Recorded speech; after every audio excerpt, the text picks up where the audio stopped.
Boom! The purpose of this video is to save your eyeballs from damage during the upcoming solar eclipse. I can't see my notes with these on. Much better. I recently bought a pair of solar eclipse glasses online and they were not up to the task. Many of them are legitimate, but there are some substandard ones being sold out there. In this video, I'm going to show you 3 ways to tell whether your solar eclipse glasses are any good or whether you should throw them in the trash. All of the following tests are qualitative, but the combination of all 3 should keep you reasonably safe. The sun dumps over 1,000 watts of energy for every square meter here on Earth. Needless to say, that's a lot of energy. Even a small fraction of that is enough to damage your eyes, a type of damage that's called solar retinopathy. It can be irreversible and it can cause permanent blindness. That is why you should never ever stare directly at the sun without proper safety equipment. With that said, the following are 3 ways to tell if your solar eclipse glasses are likely safe. In 1946, the International Organization of Standards, known as the ISO or ISO, was created to set up technical standards that would be used all across the member countries and reduce confusion around the globe. Now, because every acronym of that title would look different in the various languages, they chose to go by the name ISO, which is derived from the Greek word isos, which means equal. All these years I've been spelling out the 3 letters when it's actually just pronounced ISO.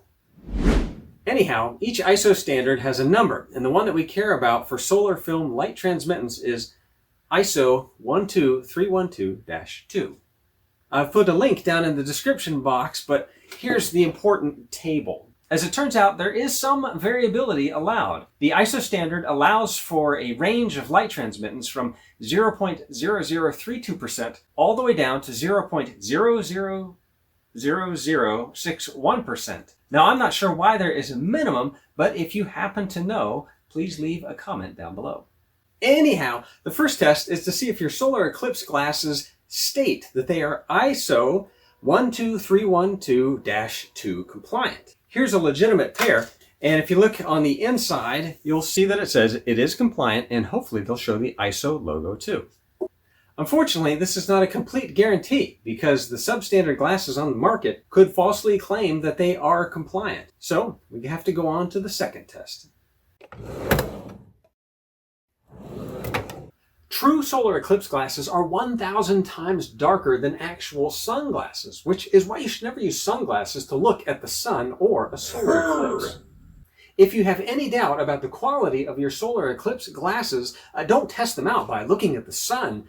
Instead, use them indoors to look at light bulbs or light fixtures. With legitimate solar eclipse glasses on, you might be able to see the intensely bright filament in the light bulb, but it should be pretty dim, and you shouldn't really see anything else. For these examples, I'm going to use 2 pairs of solar eclipse glasses. The first one is a really good legitimate pair. These are made by a company called Rainbow Symphony. Now, Rainbow Symphony is not a sponsor of this channel. These are the glasses that we used during the last solar eclipse. Now, the bad ones, which I have covered up in tape, these are the ones that I got online. I'm not going to say the brand name, and that'll make sense a little bit later on. With that said, let's go ahead and turn the smartphone camera flash on and see what the difference is between these 2. First, let's use the good ones, the Rainbow Symphony solar eclipse glasses. As you can see, it's quite dim, but you can just sort of see the shape of the filament. All right, now we're going to switch over to the substandard solar eclipse glasses, and you can see it is much brighter. In fact, let's go back and forth a couple of times so you can see it's a vast difference. Oh my gosh, if you're finding this video helpful, please push the like button. It means the world to little channels like this. Now for the artificial light test number 2, shop lights. This is my workshop, and overhead is an LED shop light. It's a tube of LEDs, and I have an LED spotlight right here. I'm going to turn this on. Right there. It's going to be pretty bright. The first set of glasses we're going to show are the Rainbow Symphony, which are pretty good. I'll put these over the camera.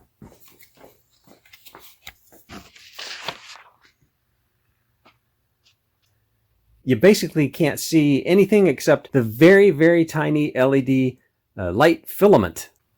I'll pull those away. All right, now I'm going to put on the substandard solar eclipse glasses. And as you can see, it's hunting for focus. It's having a hard time focusing, but you can see it is really, really letting through a lot more light.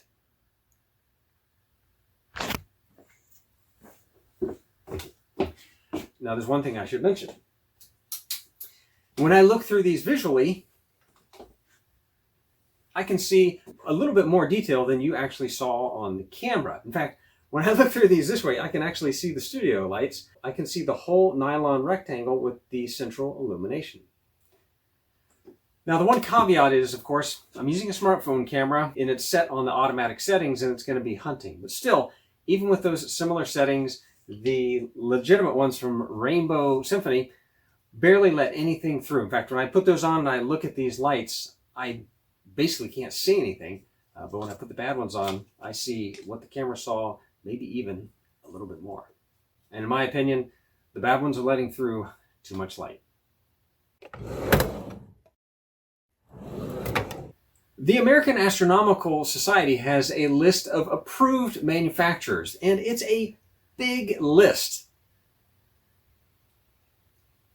There are a lot of different companies making approved solar eclipse glasses. So if your brand is not on this huge list, I would be concerned about their quality. I put a link directly to the list down in the description box.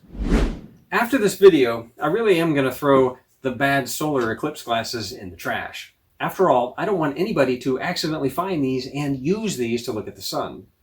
But here's the catch. Do you remember the ISO 12312-2 standard had a range of variability when it came to light transmittance? Well, I don't have the scientific test equipment to verify whether these solar eclipse glasses are truly out of spec with the ISO 12312-2 standards. So I technically cannot claim that these are fraudulently stating that they are ISO compliant.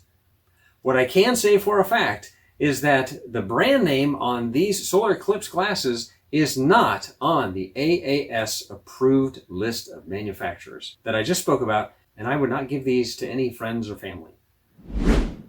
So be safe. Don't make the mistake that I made. Only buy your solar eclipse glasses from brands that are listed on the AAS approved list of manufacturers. Good quality solar eclipse glasses should not make your eyes feel uncomfortable or hurt while you're using them. Even if you bought approved solar eclipse glasses, if your eyes feel uncomfortable or hurt while you're using them, please err on the side of safety and look away from the sun. I hope you have a safe and enjoyable eclipse experience. Clear skies, everybody.